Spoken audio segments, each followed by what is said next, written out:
Okay, welcome to the second round of walkthroughs for my OSCP prep. Today I'll be doing Beep from HackTheBox. I've already added this box to my hosts file. I've already pinged it to verify that I have access. So let's go ahead and start by typing autorecon beep.hackthebox.htb.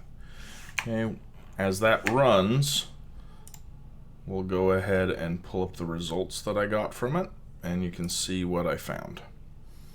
So here, this box tests your methodology really.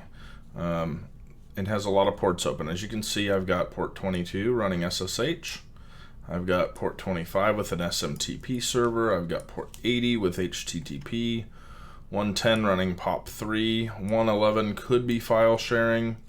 143 is running an IMAP server. 443 is secure HTTP.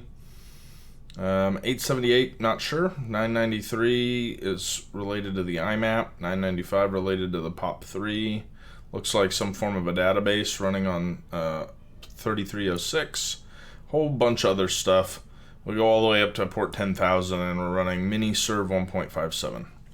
So this box has a lot on it, a lot of non-standard kind of stuff. It's like a kind of a collect all kind of box.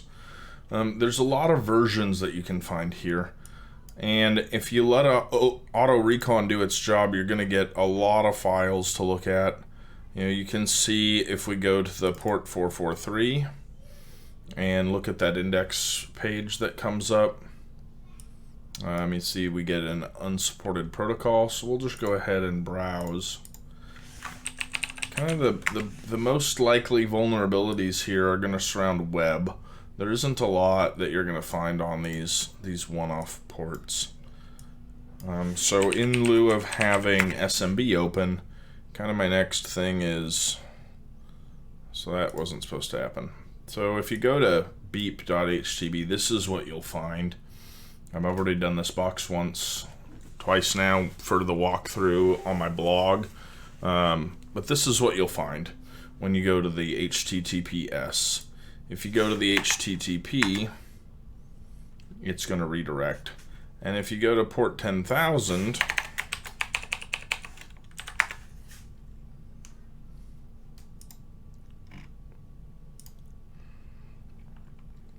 you'll get, you must enter a username and password. You can go ahead and look up default credentials for this webman server.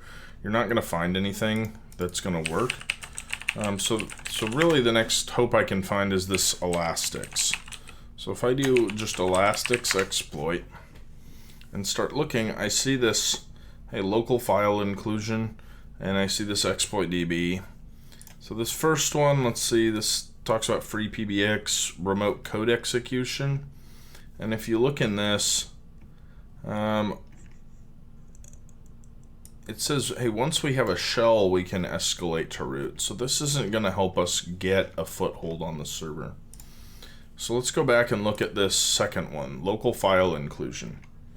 So here, it says this is prone to a local file include vulnerability because it fails to properly sanitize users' supplied input. You can exploit this to view files and execute local scripts. If you scroll through, it's just a standard LFI test. That's kind of what it's doing here. Here's the proof of concept in this comment right here, LFI exploit and all this. So we can copy this. Now remember, we weren't able to get the version of this Elastics. If I go back to that page, I can pull up the source, and unfortunately you're not going to see anything here. You know, I get a Neo login box, logos, really nothing of use here. But let's go ahead and paste all that. And as you can see, we get something here. We get this config file that it's pointing out to, this amportal.config, which is in the etc file. If I right click and click view page source to make this a little easier to see, you see all sorts of great stuff here. You see this amp db host, DB engine, DB user, passwords, right? All sorts of good stuff. And one of the things looking through here that you'll notice is this password is reused in 1, 2, looks like 3 spots here. The other passwords are all commented out. It looks like he's using the same thing. And that's going to be kind of your clue that this box is going to be easier than you think. It even talks about root no password, right? So all sorts of ways to get through this. So the next thing you do is go back to that Nmap scan, and you see that we have SSH open. Okay, so we can check that out. We can also look at changing this and see if we can look at our password file. So I'm just going to come up here, and where that file name is, I'm going to go etc password. And as you can see, that LFI works. So now you can see there's a user down here called Fanis.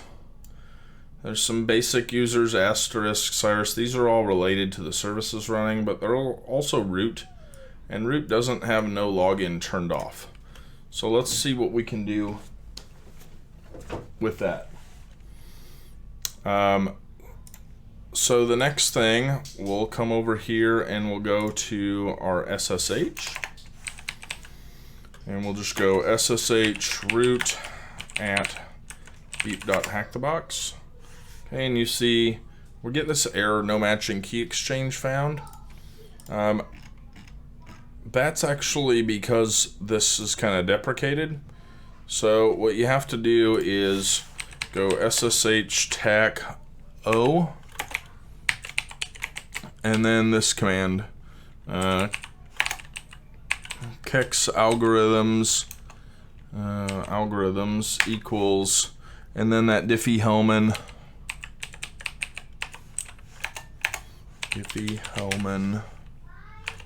group 1 SHA-1, and then root at beep.hackthebox. Okay.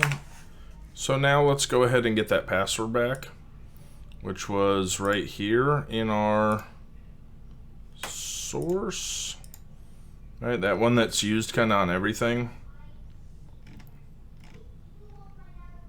That's this guy right here. So we'll go ahead and copy this, and we'll go ahead and find our SSH and paste that. All right, and you can see I am on his root on Beep, and that's really it. There's the root.txt file right there. I'm in my root home folder, and then we can go down and we can go to home, Fanis, and there's my user.txt flag. So this is a pretty easy box, as long as you focus on your methodology. So this took me quite a while to go through and research out all these ports and all these versions and find possible exploits for each of these things, right? In lieu of having 139 and 445 open, kind of my next call is to go to HTTP and see what can be done there. If I'd seen, like, Googling Hylafax 4.3.10, if I had seen a quick exploit where that specific version would get me a shell, then I'd probably go down that first. But without seeing anything super obvious in Exploit DB or on Google, the next call has to be to go to the next most obvious port of HTTP, or next obvious service in HTTP. Okay, so that is it for Beep on Hack the Box. I hope you appreciated my second walkthrough in my OSCP prep series. The next box we'll be working on will be Blocky. That'll be the next video and right up on my blog.